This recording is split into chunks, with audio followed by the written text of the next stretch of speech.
வணக்கம், welcome to Jaya's kitchen. நான் இன்னைக்கு தீபாவளிக்கு ஸ்வீட்டில் தேங்காய் பர்பி செய்யலான் இருக்கேன். இந்த மாதிரி தேங்காய் பார்த்து எடுத்துக்கணும்.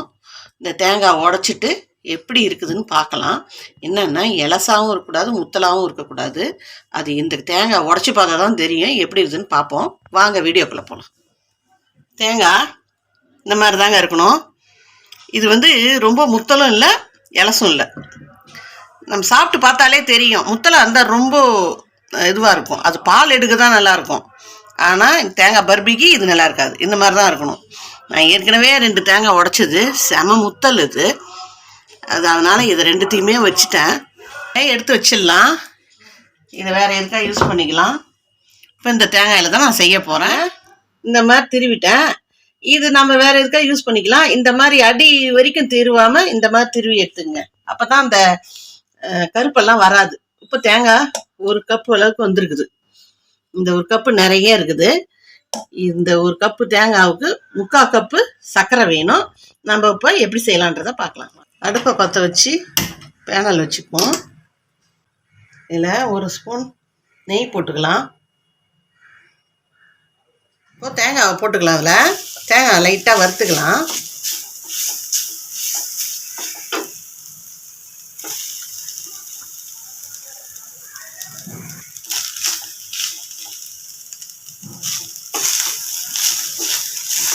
தேங்காயை வறுத்தது போதும். இதை அப்படியே நைஸாக மிக்சியில் ஆற வச்சு ஒரு பொடி பொடியாக ஆக்கிக்கலாம். நம்ம கொஞ்சம் நைஸாக ஆக்கிக்கலாம். ஏன்னா தித்திரியாக இருக்குது இல்லையா, அப்படியே போட்டு அரைச்சாலும் அரைக்க முடியாது. அதனால தான் நெய்யில் வறுத்துட்டு அரைக்கலான்னு சொல்லிட்டு இப்போது நம்ம அதை ஆற வச்சு அரைச்சிக்கலாம். இந்த கப்பால் தான் 1 கப்பு தேங்காய் எடுத்தோம். அதிலே 3/4 கப்பு சர்க்கரை எடுத்துக்கிறோம். இப்போ சர்க்கரையை போட்டுக்கலாம். அதுலேயே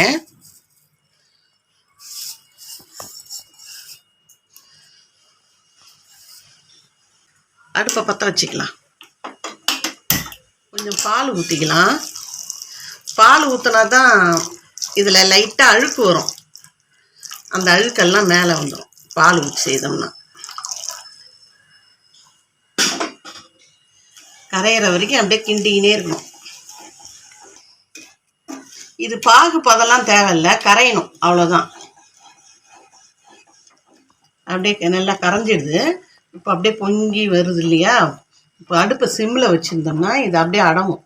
அடங்கும்போது அந்த அழுக்கெல்லாம் ஒரு ஓரமாக வரும், எல்லாம் மேலோட வரும். இதெல்லாம் தேவையில்லை, அப்படியே எடுத்துடலாம்.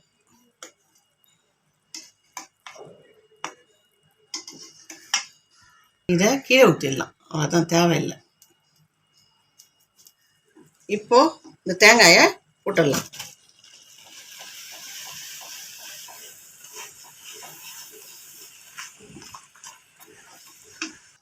நான் ஏலக்காய் பவுடராக நுணுக்கி வச்சுருக்கேன். சர்க்கரை போட்டு அதை கொஞ்சம் போட்டுக்கலாம் வாசனைக்கு.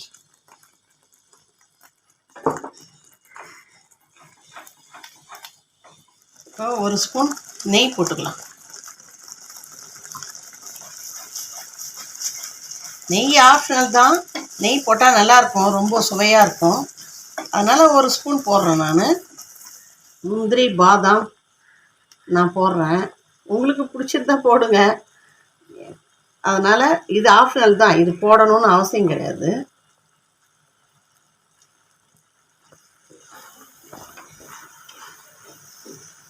இதுதான், இன்னும் கொஞ்சம் ஒரு 2 நிமிஷம் இருந்துட்டாலே போதும். நாம் ரெடி ஆகிடுது. நம்ம தட்டில் பரப்பி வச்சு ஆற வச்சிடலாம்.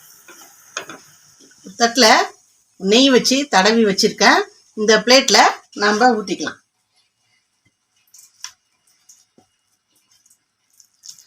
சமமாக வைக்கணும். இதை தள்ளிட்டு இந்த மாதிரி கரண்டியை ஸ்பூன் வச்சு, இல்லை இந்த மாதிரி சின்ன கரண்டியை வச்சு இந்த மாதிரி அமுத்தி விடுங்க. இல்லைன்னா அப்படி அப்படியே திக்காக இருக்கும். இப்போ பாருங்கள், ஈவனாக அழகாக ஸ்ப்ரெட் பண்ணி வச்சாச்சு. இது கொஞ்ச நேரத்தில் செட் ஆகிடும். நம்ம உடனே கத்தியை வச்சு அதை பீஸ் போட்டு வச்சுட்டோம்னா ஆறுனதுக்கப்புறம் ஈஸியாக எடுக்கலாம். பாருங்க, ஓரளவு செட் ஆகிருக்கு. இப்போ நம்ம இப்பயே இந்த மாதிரி செய்து வச்சிட்டோம்னா ஆறுனதுக்கப்புறம் ஈஸியாக எடுக்கலாம்.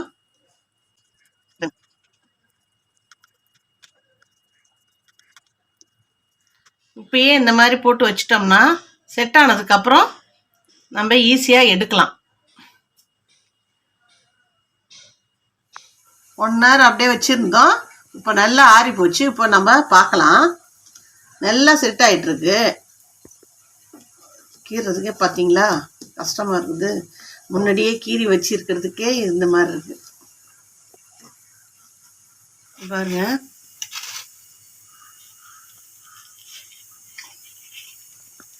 இப்படி எடுத்தாலே வந்துடும்.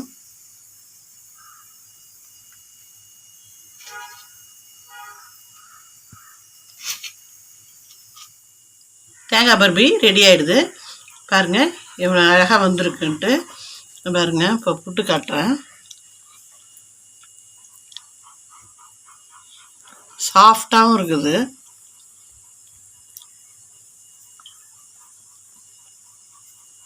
இந்த தேங்காய் பர்பி ரெசிபி வந்து தீபாவளிக்கு நீங்கள் செய்து பாருங்கள். இது 1/2 hour செய்திடலாம். அது தேங்காய் திருவிட்டு பாகு கூட காய்ச்சணுன்ற அவசியம் கிடையாது. அதை கரைச்சிட்டு இந்த தேங்காயை போட்டு கிண்டி இது பண்ண வேண்டியதான். நல்லா இருக்கும். பசங்களுக்கு ரொம்ப பிடிக்கும் இது. நீங்கள் இந்த தீபாவளிக்கு வீட்டில் செய்து அசத்துங்க.